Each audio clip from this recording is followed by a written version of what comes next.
Oi pessoal, então hoje a gente vai dar continuidade à nossa parte de análise sintática.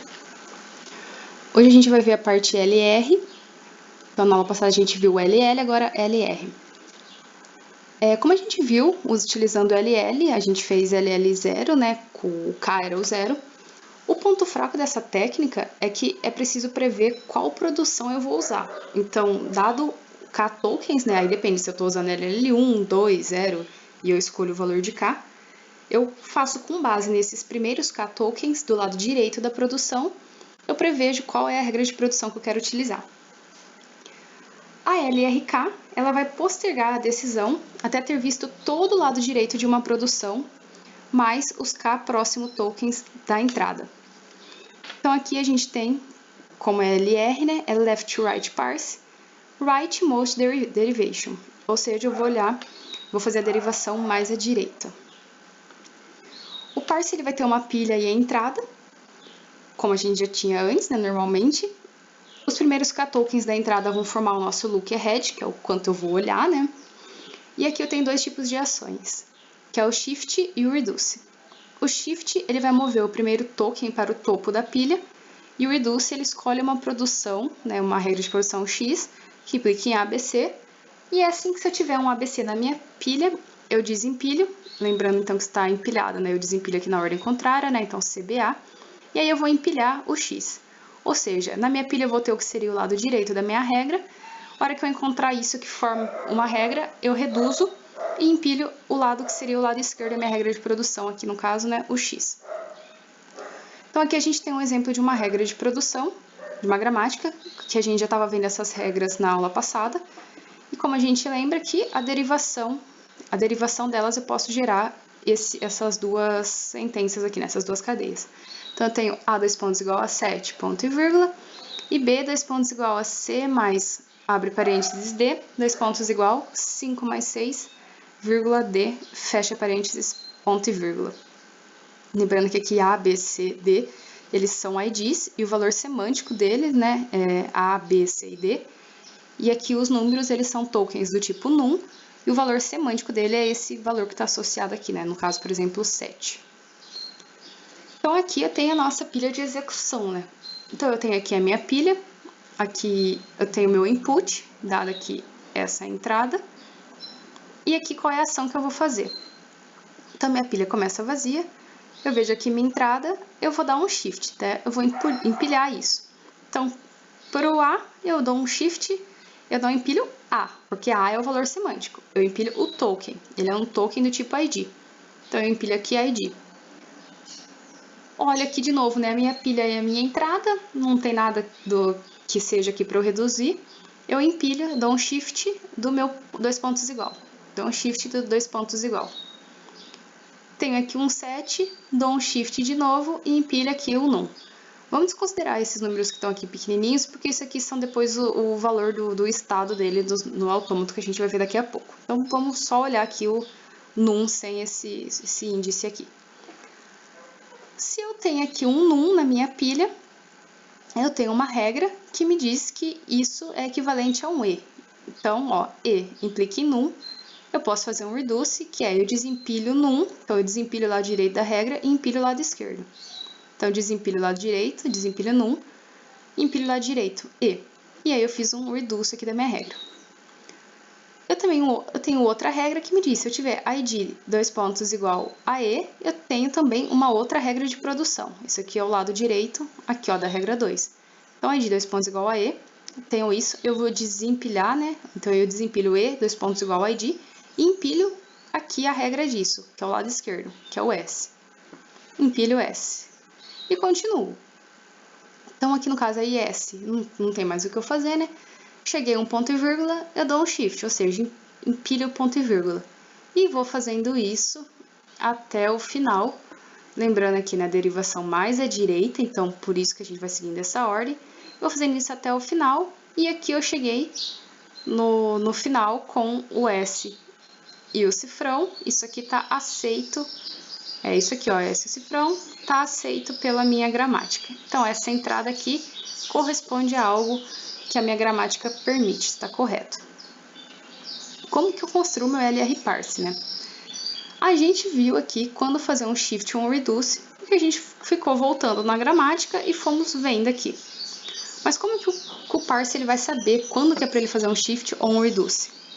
Ele vai usar um autômato finito determinístico aplicado à pilha, onde as arestas são nomeadas com os símbolos que podem aparecer na pilha, né? Então é o que eu vou consumir. Aqui eu tenho um exemplo do meu LR.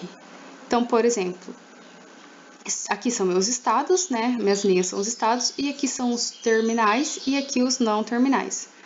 Então, se eu tiver, por exemplo, o meu estado 1 e eu tiver um ID, eu vou dar um shift para o estado 4. Por isso que tinha aqueles numerinhos lá que a gente vai ver agora como que eu construo isso. Isso aqui é minha tabela de transição e ela possui 4 tipos de ações, né? Como a gente pode ver, se a gente desconsiderar o número aqui, só tem 4 opções, que é S, R, G e A. O que são essas ações? Então, S, N, é o shift para o estado N, G de GN é vá para o estado N, RK, reduce pela regra K, e A é de aceito. E se eu tiver um espaço em branco, é de erro. Ou seja, se eu, por exemplo, estou no estado 11 e leio um ID, como não tem nada aqui, significa que a entrada não é válida, porque não tinha nada aqui numa regra que falasse que era para ir para esse estado. E as arestas do meu autômato finito determinístico são as ações shift e goTo. Então, aqui no nosso exemplo também, né, cada número aqui indica o destino de onde eu vou. Então, R1 é dar um reduce para a regra 1. Ou aqui, S3, shift para o estado 3. Então, viria aqui no 3 e espero para ver qual que é a minha entrada. Qual que é o algoritmo para eu fazer isso, então? Eu olho para o estado no topo da pilha e para o símbolo de entrada para determinar qual é a ação. Se a ação for de um shift, a entrada avança um símbolo e é feito um push de N na pilha. Ou seja, o que a gente fez, né? Aqui então, eu olhava aqui para minha entrada, ID, por exemplo, não é um reduce, não tenho nada com isso de ID e 2 pontos igual, então é um shift, então eu empilho isso na minha pilha. Se for um reduce, eu desempilho R símbolos da pilha, onde R é o número de símbolos do lado direito da regra, né? E aí seja X o símbolo do lado esquerdo da regra K. Então eu tinha, por exemplo, X implica em R, e aí esse R são R símbolos, né? Então no estado atual, né, ou seja, no topo da pilha, eu procuro por X para obter um goTo N e adiciono esse X ao topo da pilha. Eu vou ter um aceito, se eu tiver um aceito, né, eu vou parar o parse e vou reportar sucesso. E se eu tiver um erro, eu paro o parse e reporto falha. Então aqui a minha tabela de transição. No exemplo anterior, eu mostrei fazendo um símbolo de look ahead, né? Então eu olhava 1 na minha entrada e aí eu tomava decisão com base disso, né? Eu posso fazer olhando K símbolos, né? E aí nesse caso a minha tabela vai ter que ter coluna para todas as sequências de K tokens. Eu posso fazer isso, só que a tabela fica muito grande, eu tenho que ter memória para armazenar tudo isso, e também o tempo de busca pode demorar um pouco mais. Porém, não tem necessidade de eu fazer para K maior do que 0, K maior do que 1. Ele praticamente não é usado devido ao tamanho, né, como eu já mencionei, da tabela, e porque a maioria das linguagens de programação ela pode ser descrita por gramática LR1. Então, se ela pode ser descrita por LR1, não tem necessidade de eu querer fazer para LR2, né? Eu estou adicionando, precisando de mais espaço, sendo que não era necessário. Então, aqui a gente vai fazer um exemplo para LR0, que são as gramáticas que podem ser analisadas olhando somente a pilha. Então, aqui eu tenho uma gramática, e como que eu construo, então, aqui meus estados, né? Eu vou pegar o meu estado inicial, que é o S', implica em S, cifrão, ponto e vírgula aqui, né? Então, trago essa regra para cá. O meu ponto aqui, ele indica onde eu tô da minha entrada, né? O que eu tô olhando. Então, eu coloco aqui o ponto, no caso, né? Antes do S. Como o meu ponto está antes de um não terminal, eu preciso trazer as regras de produção desse não terminal também. Aqui eu vejo que as regras de produção do S são essas duas. Então, eu trago as duas para cá e coloco o ponto aqui também, né? Que eu vou começar a olhar essa entrada. Então, aqui, ó, o ponto está antes de 2 terminais, não preciso trazer mais regra nenhuma. Isso aqui é meu estado inicial 1. Se eu consumir o x, eu vou parar nesse estado aqui. O ponto entra depois do x, né? Não preciso trazer mais nada nesse caso. Se eu consumir o parênteses, eu chego nessa situação aqui, né? Então, meu ponto vem para cá. Parei antes de um não terminal, preciso trazer as regras de produção desse não terminal. As regras de L são essas duas. Então, trago essas duas para cá, né? Coloco o ponto aqui. Parei aqui antes do L, eu teria que trazer as regras de L, né? Mas eu já trouxe, então já está aqui. E aqui parei antes de S, que é um não terminal. Eu preciso trazer as regras de S para cá. Então, trago para cá as regras de S novamente e coloco o ponto aqui no início. Aqui, o que aconteceu é que do estado 1, consumindo X ou Y, a gente deu um shift, né? Então, eu dei um shift aqui do 1. Se eu estou no estado 1 e eu encontro o X, eu dou um shift para o 2. Se eu estou no estado 1 e encontro o abre parênteses, eu dou um shift para o estado 3. E aqui no estado 2, eu posso ver que já me permite um reduce. Por quê? Eu tenho uma regra aqui, que é a regra 2, que é exatamente S implica em X. Então, isso aqui me permite um reduce. Aqui os meus estados, né? Quando eu vou ter ação de goTo. A gente vai imaginar um shift, no caso, né, de X ou, abre parênteses, no estado 1, seguindo de redução pela produção de S correspondente. Ou seja, eu andei com tudo aqui, mas eu ainda não andei com S, né? Vamos supor que eu já executei tudo e cheguei ao final aqui do meu arquivo. Todos os símbolos do lado direito da produção vão ser desempilhados e o parser vai executar um goTo para S no estado 1. Isso a gente vai representar movendo o ponto para após o S e colocando este item em um novo estado 4. Ou seja, eu já fiz tudo isso aqui, no final do meu programa eu tenho que chegar aqui, né, continuar o meu S, supondo que eu já executei tudo. Então eu vou chegar nesse estado aqui, que é como se eu já colocasse o ponto para cá, e isso aqui, né, é o meu estado final, que chegou aqui no cifrão, no caso, o nosso estado 4. Para a nossa gramática, nós temos, então, esse conjunto de estados aqui. Então, a gente já viu como construir o 1, o 4, o 3 e o 2. Então, nós já vimos esses aqui. Porém, a gente não chegou no final da entrada, né? A gente tinha parado aqui no meio do caminho. Eu preciso fazer até chegar, até não ter mais nada para consumir. Então, eu continuo fazendo. Se eu estou aqui no estado 3 e eu consumo um abre parênteses, eu vou ter que fazer, eu continuo nesse estado, porque as regras de produção vão ser as mesmas, né, do que eu tinha aqui. Então, aqui, ó, consumir um abre parênteses, venho para antes do L. Então, seria S igual essa regra aqui, abre parênteses, ponto L. Tá antes do não terminal, trago as regras dele. Fiquei de novo antes do não terminal, trago as regras. Então, eu continuo aqui. Se eu consumir um L, ou seja, aqui ou aqui, eu caio nesse estado, que é L ponto, né, que seria aqui, ou se eu consumir aqui o L daqui de baixo, né, eu tenho um L ponto, vírgula S. Eu cheguei nesse estado. Se eu estou nesse estado e eu consumo um parênteses, eu chego aqui no estado 6, né? Então, aqui já vai me permitir um reduce também, ó, não tem mais nenhuma saída para nenhum estado. Se eu consumir a vírgula aqui, eu caio nesse estado, né, que é L, ponto S. O ponto está antes de um não terminal, trago as regras desse não terminal para cá. Então, trouxe aqui as regras de S. E faço aqui a mesma coisa. Se eu consumir o X, eu venho aqui para o estado 2. Se eu consumir um parênteses, eu caio aqui no estado 3. Se eu consumir um S, eu caio aqui no estado 9, né? E aqui, como a gente pode ver, eu já cheguei no lado direito da minha regra. Então, esse aqui é o meu autômato, né? Com todas as regras, todos os itens da minha gramática. Como que é um algoritmo para eu construir isso aqui, né, computacionalmente? Eu vou ter o closure de i e o goTo de i, dado x. O closure, eu vou adicionar itens a um estado, quando um ponto precede um não terminal. E o goTo, eu movimento o ponto para depois de x em todos os itens.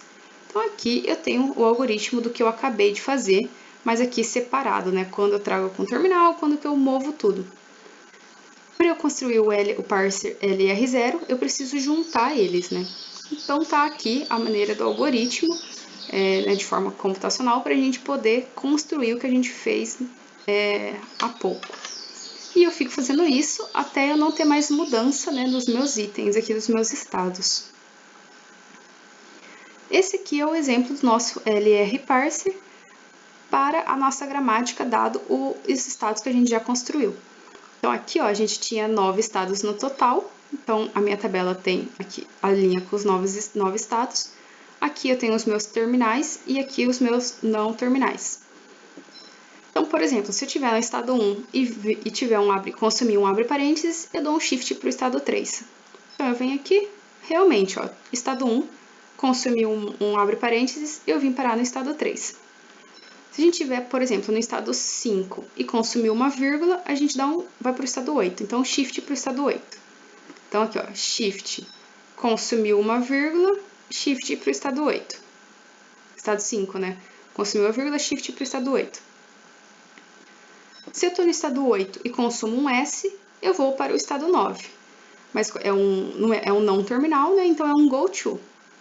Então, eu estou no estado 8, consumi um S, eu vou para o estado 9, go to 9. E aí eu faço isso aqui, né, para todas as entradas. Então, por exemplo, eu estava aqui no 6, o meu estado 6 já é um reduce, ele é um reduce aqui para a regra 1, então eu dou um reduce para a regra 1. É a regra 1, então aqui para o meu estado 6 eu dou um reduce para a regra 1, e eu coloco isso aqui na linha toda. Para todos os não terminais, para todos os terminais. Agora a gente vai ver um pouquinho de SLR. Supondo que eu tenha essa gramática aqui, construir aqui o meu conjunto de estados e construir aqui o meu LR0, né? Tentei fazer um LR0. Só que o que aconteceu? Eu cheguei aqui em uma linha que eu tenho duas opções, né? Eu tenho duas entradas. Isso aqui faz não ser LR0. Por quê? Olhando somente para o topo da minha pilha, eu não sei se eu tenho que dar um shift para o estado 4 ou um reduce para a regra 2.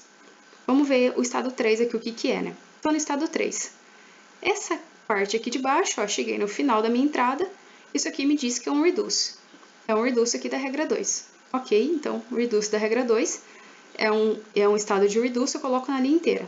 Coloquei na linha inteira para todos os terminais.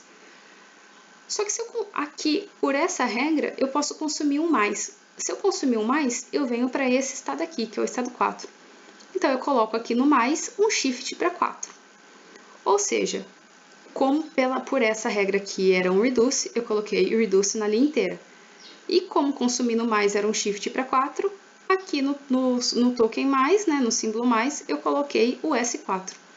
Cheguei num conflito que eu não sei para onde ir. Logo, isso aqui não é um LR0. Eu posso construir o SLR, então, para resolver esse problema. Eu coloco as reduções somente, então, meus reduces, somente onde indicado pelo conjunto follow. Então, a gente já sabe fazer o follow. E aí, em vez de eu colocar o reduce na linha inteira para todos os terminais, eu coloco só onde está o follow. Se eu construir o follow aqui, ó, eu estou no 3, eu tenho o E. Então, eu vejo qual que é o follow de E. Já construí, eu sei que o follow de E é o cifrão. Então, eu vou colocar um reduce só no cifrão. Então, em vez de pôr em tudo aqui, ó, eu tenho um reduce só no cifrão. Não tenho mais conflito. Isso aqui agora é um SLR. Nós temos o LR1, que ele é mais poderoso do que o SLR. A maioria das linguagens de programação é LR1. E o algoritmo dele é similar ao LR0, só que agora eu tenho aqui, a hora que eu for olhar meu item, né, eu tenho um X, que é o meu look ahead, né, que é o quanto eu vou olhar para frente.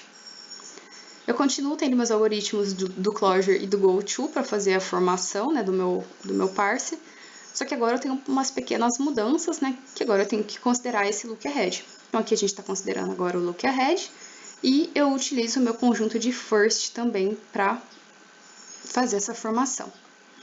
Então, aqui a gente tem um exemplo de uma gramática, e aqui o estado inicial seguindo essa gramática, né? Começando aqui pelo S, pela regra 0. Aqui tá errado, é S aqui o correto, tá só S. Então, S' que tá aqui. Esse estado aqui é exatamente igual a esse, Só que para regras que eram iguais, mudando o look ahead, né? Então, não considerando isso aqui, a gente juntou. Então, por exemplo, aqui eu tenho v.x com look ahead de cifrão, e eu tenho v implica em ponto x com look ahead de igual. Eu posso deixar assim, mas para não ficar muito grande, né? Porque meus autômatos ele já vai ser grande, a gente junta colocando os dois aqui do lado. Mas tanto faz usar uma abordagem ou outra.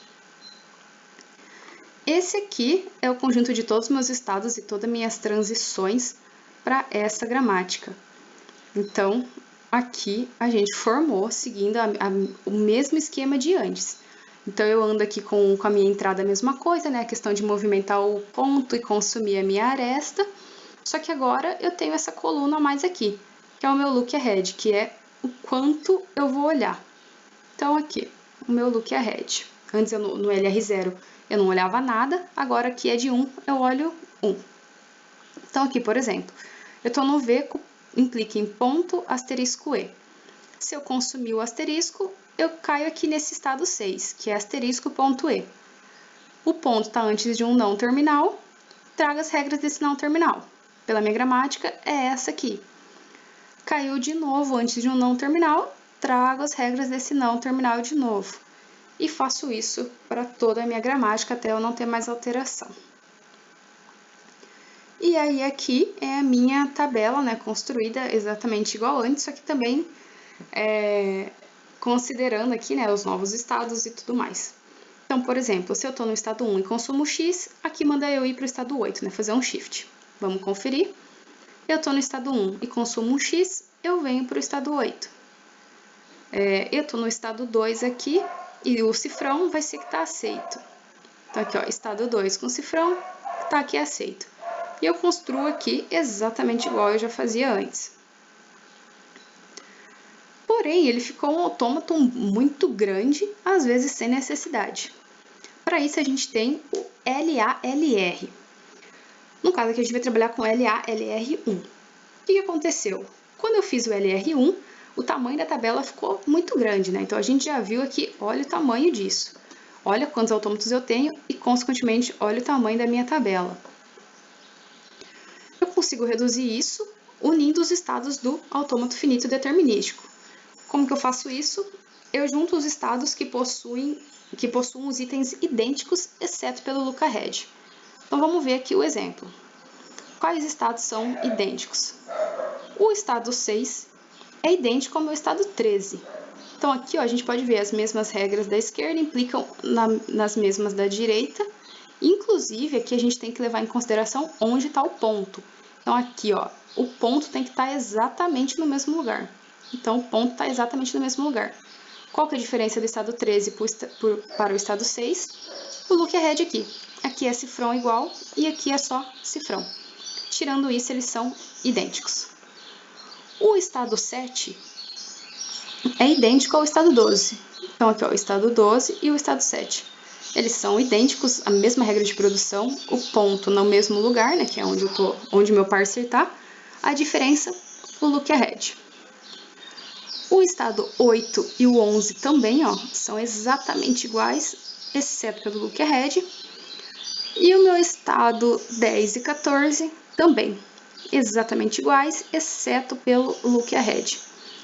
Então, bom, o que eu posso fazer? No meu LALR, eu junto esses estados que são equivalentes. Então, bom, eu tinha aqui equivalente, exceto pelo look ahead, eu reduzo. Como eu falei aqui, a gente tem quatro pares de estados que são iguais.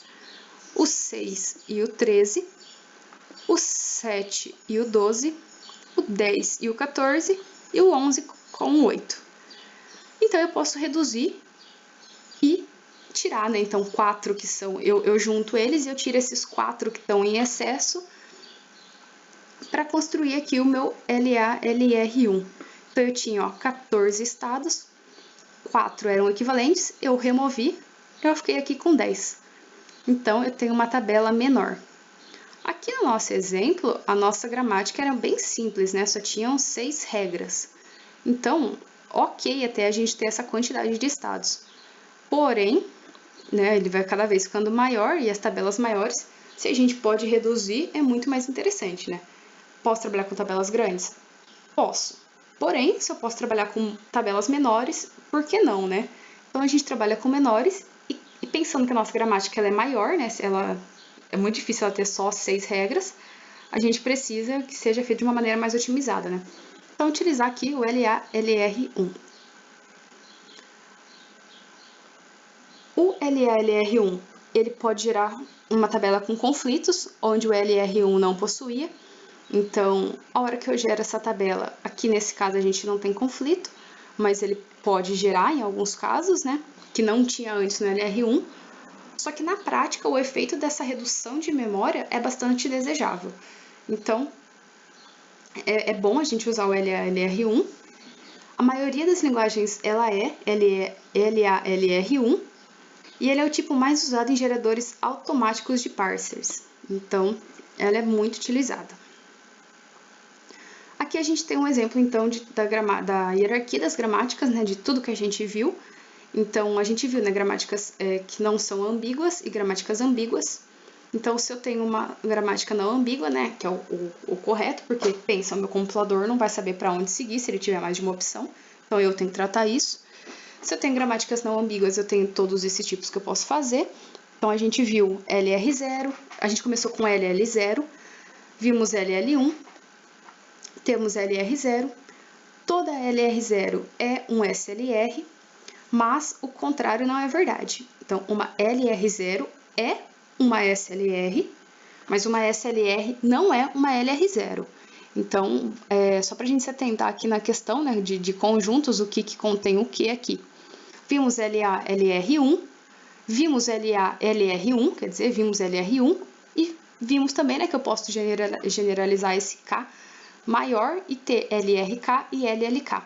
Lembrando que se eu tenho esse K aqui, a minha tabela do meu parse, ela aumenta, porque eu preciso ter agora colunas envolvendo esse K maior, né? Então, eu tenho um número maior preciso de mais memória. Aqui tem alguns exercícios, né, para vocês treinarem. Então, envolve tudo que a gente viu na aula. Esse primeiro exercício é para construir uma tabela LR0 para gramática abaixo. Então, aqui tem a gramática. Construir o LR0 para ela. Lembrando que LR0 a gente olha só o topo da pilha, né? Não precisa de look ahead nem nada. Aqui já tem a tabela, a resposta da nossa tabela, para vocês poderem conferir.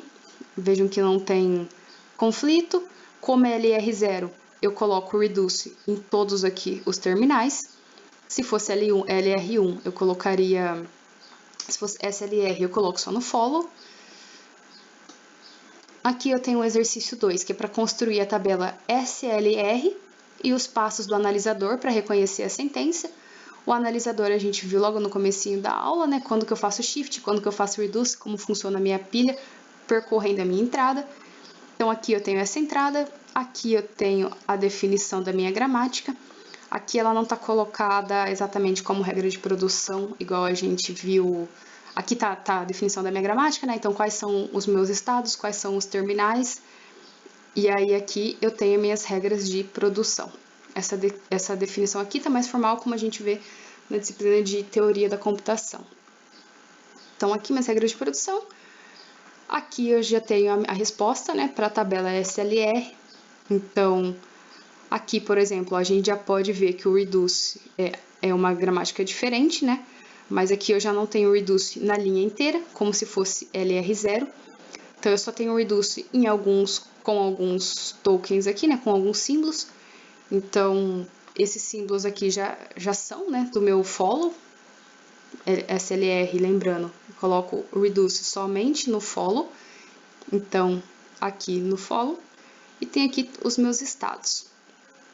E aqui, para fazer análise, né, simular a cadeia para essa gramática. Então, aqui eu tenho a pilha, aqui tenho a entrada, né, que no caso é essa aqui, e qual ação que eu tenho que fazer, né. Então, aqui, por exemplo, eu tenho um shift que eu vou empilhar aqui. E aqui está o estado, que é o que está aqui, né, para a gente já construir aqueles autômatos, tem aqui quais são as regras. Então, agora a gente entende o porquê que lá no começo da aula tinha naquele autômato, deixa eu até voltar aqui, esse autômato aqui, inicialmente eu falei, bom, vamos desconsiderar esses índices que estão aqui, né, de 6, 4, esse 2, eu falei, só vamos olhar o S, só vamos olhar ID, porque a gente não tinha visto ainda o que significa esse numerinho. Agora a gente já viu que corresponde aqui ao que está na nossa tabela, né, que representa o estado. Então, voltando aqui para o exercício, aqui tem a resposta já da execução, né, da simulação. O exercício 3 é para construir a LR1, então eu já tenho um look ahead aqui, não olho somente para o topo da minha pilha, igual anteriormente, então considero meu look ahead. O LR eu sigo do jeito similar ao meu LR, só que agora eu vou tentar ver quais estados são equivalentes e reduzir o meu autômato, né? Reduzir a minha tabela, o meu parser, fazendo as junções. E aqui eu tenho então a gramática, uma gramática diferente. E eu tenho a resposta aqui, né? Então eu tenho o LR1 e aqui o LALR. Como vocês podem ver, a tabela está menor. Então aqui eu tinha 10 estados, aqui eu tenho menos. Esse 47 que está aqui, por exemplo, significa que é o 4 e o 7, né? Então, o estado 7 e o 4, eles eram equivalentes, então eles foram juntados aqui e formou o 47, por exemplo. O 9 e o 10 também eram estados equivalentes, eles foram juntados aqui, 910. E aí aqui também, né, consequentemente, muda o go to e o shift, né? Eu não posso colocar shift para 5, porque eu já não tenho mais o estado 5, eu tenho o estado 58. Que 58 tá só para vocês entenderem como que foi feita aqui a junção. Então, aqui é a resposta para o exercício 3. E por fim, construir a tabela LR1 e LALR para essa outra gramática. Então tá aqui. E novamente aqui a resposta. Então, como vocês podem ver, ó, a minha LR1 era essa tabela com 14 estados, nós reduzimos ela aqui, consequentemente, né, quais são as junções e muda aqui um pouquinho. Bom, é isso, pessoal. Com isso a gente finaliza toda a parte de análise sintática. Então, a gente viu a parte teórica de análise léxica, né, toda a parte, o que são autômatos, o que são gramáticas, como que a gente constrói um autômato. Vimos a parte prática também. Fomos para a teoria de parte de análise sintática. Então, como que o meu parser funciona, o que é LR, como que eu faço derivação, se eu tenho que eliminar a recursão à direita, como que eu elimino recursão à esquerda, perdão, com LL. Eu coloco a recursão para a direita, então, porque era LL, né, então era leftmost. Agora a gente viu LR, que é rightmost, então eu derivo sempre mais à direita. E aí, com isso, vão surgindo parsers, né, que são construídos de maneira diferente, cada um seguindo sua técnica. Até a próxima aula.